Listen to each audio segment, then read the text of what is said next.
In the world of Naruto, we are taught to look for power, big jutsu, epic fights, legendary moments that shake the ground. But what if the real strength of Naruto was never in the battles at all? What if the deepest lessons were hidden quietly between pain, silence, and choices no one talks about?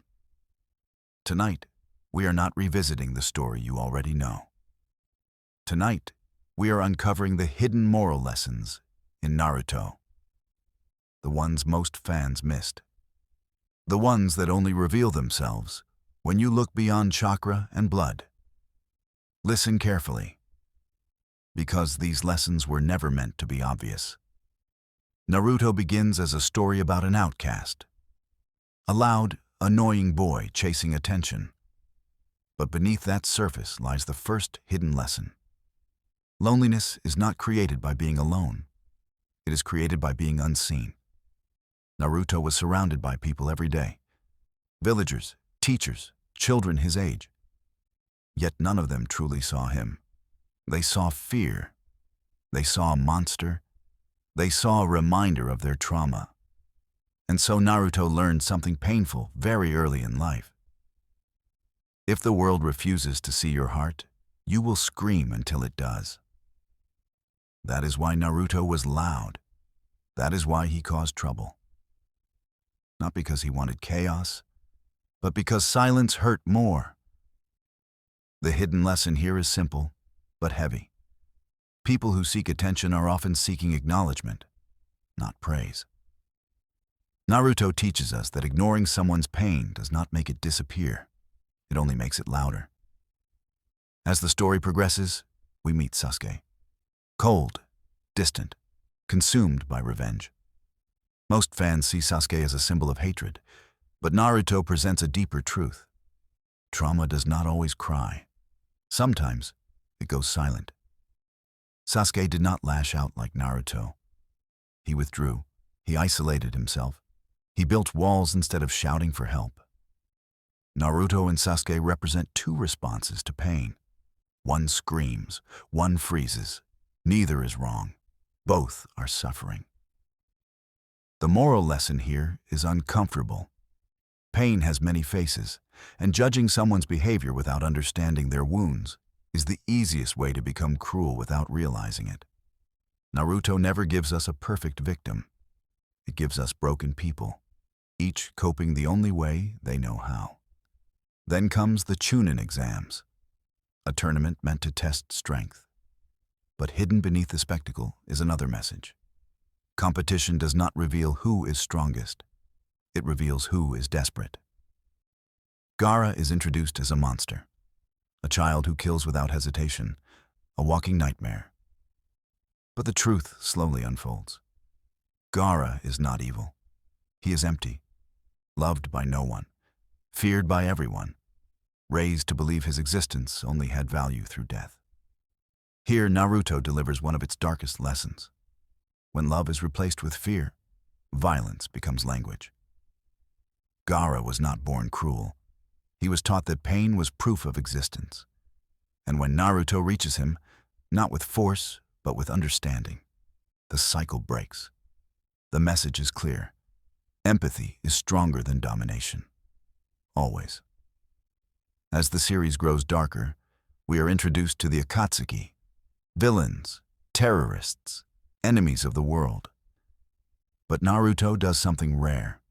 It listens to its villains. Pain especially carries one of the heaviest moral lessons in the entire story. Pain does not want destruction. Pain wants recognition. Nagato believed the world could only understand suffering if it experienced it equally. In his mind, peace born from fear was better than peace born from lies. And here lies the uncomfortable truth Naruto presents. Evil often begins as a response to injustice.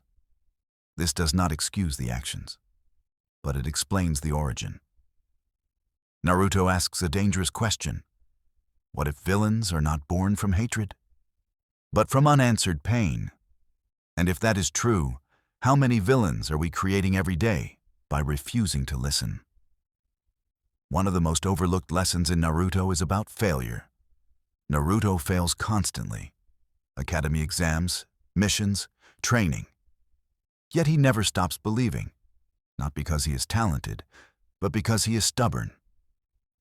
Naruto teaches us that talent may open doors, but persistence breaks walls. In a world obsessed with natural genius, Naruto dares to say something radical. Hard work matters, but belief matters more. Belief in yourself, belief in others, belief that growth is possible, even when the world has already decided who you are.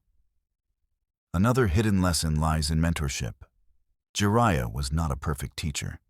He was flawed, immature, often irresponsible. But he gave Naruto something far more valuable than technique. He gave him faith. Jiraiya believed in Naruto before Naruto believed in himself.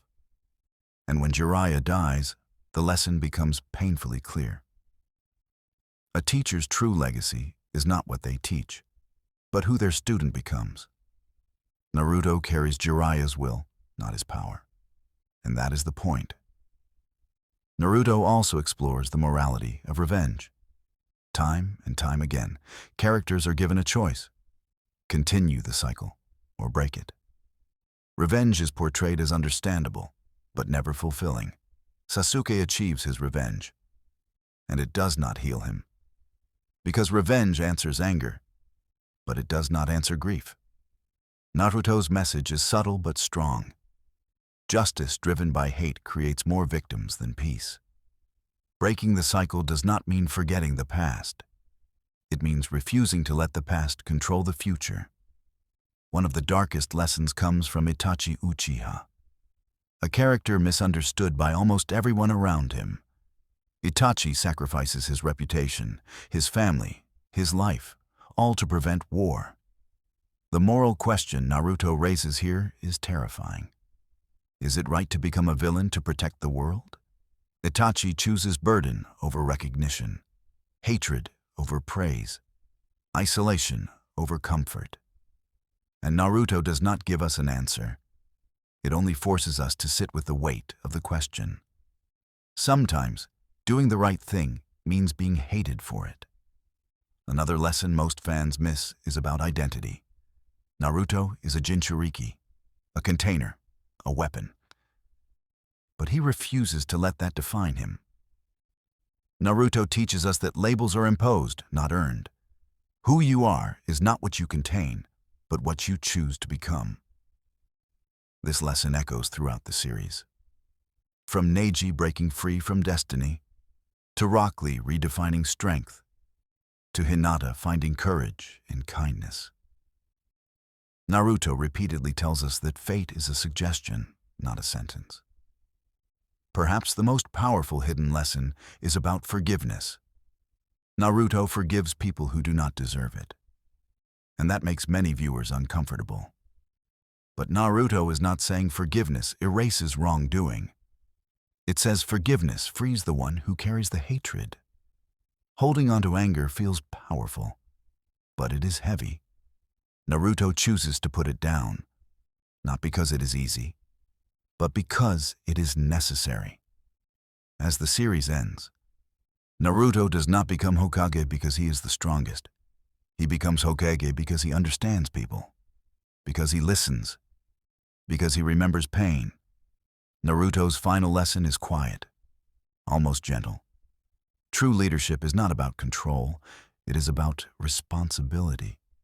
The responsibility to protect, to understand, to carry the pain of others without becoming cruel. So the next time you watch Naruto, look beyond the fights. Listen to the silences. Watch the choices, not just the outcomes. Because Naruto was never just a story about ninjas. It was a story about pain, about empathy, about the cost of hatred, and the courage it takes to choose compassion in a broken world. And now, I ask you, which hidden lesson from Naruto changed you the most? And do you think we truly learned it? Or are we still repeating the same cycle? Let me know in the comments.